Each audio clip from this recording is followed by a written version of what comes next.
Hi, everybody. Oftentimes, when I share the gospel of how Jesus' sacrifice forgives our sins, I'm accused of wanting to live in my sin. But that's not what grace does, and it's not what the Bible teaches.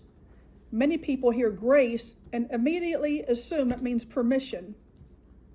Sometimes when I share the gospel, Jesus' death, burial, and resurrection, and explain that we're saved by believing it, people respond with comments like, well, how do you like living in your sin? Or you have a license to sin. Or, well, you can't just live however you want to. They don't even look at Christ. They don't even consider what he has done. They go immediately to our ratchet behavior. Anything else that they could throw at the grace of God to make it sound dangerous, they do. And here's one part those kind of people don't like. The gospel that saves makes some folks uncomfortable, not because it's not clear, but because it removes their control. When you say Jesus paid the debt for our sins, you're saying salvation isn't hanging on your obedience or performance. And for people who think they're maintaining their salvation through behavior, that feels threatening. Grace exposes something they don't want to face. If forgiveness is complete, then fear has no power. So why preach fear like those fire and brimstone fellas? Preach Jesus, for crying out loud. Let's talk about pride. Pride hates grace because grace exposes the truth. No one is good enough, especially those looking down their noses and pointing their fingers at the ones who trust in what Jesus accomplished. Heaven's standard is perfection, and none of us reach it. That's why salvation rests on the obedience of one. Romans 5:19 tells us that we are saved by the obedience of one, and that's Jesus.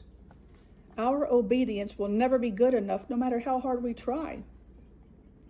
Philippians 2, verse 8 tells us that Jesus humbled himself and came obedient unto his death on the cross. Because of his obedience, grace now has the power to shape how we live as we walk according to the Spirit. The Spirit leads us when we choose to yield to him. Titus chapter 2 says, grace teaches us to deny ungodliness and worldly lusts and to live soberly, righteously, and godly in this present world. Grace doesn't push me to sin. I'm not trusting in my obedience. I'm trusting him. But because we still live in our human flesh, we're going to stumble. We're going to mess up. Grace does not excuse that. It covers it. It reminds us that forgiveness isn't permission. It's power to rise again and to keep trusting Christ. And grace points to Christ. And that's the beauty of it. The more you understand exactly what he's done for you, the less room there is for boasting, fear, or self-righteousness. That's why grace offends some people and frees others. I'll end with a passage that ties this all together. Ephesians 2, 8 and 9. For by grace are ye saved, through faith. And it's not of ourselves, it is the gift of God, not by works, lest any man should boast. Y'all have a good day.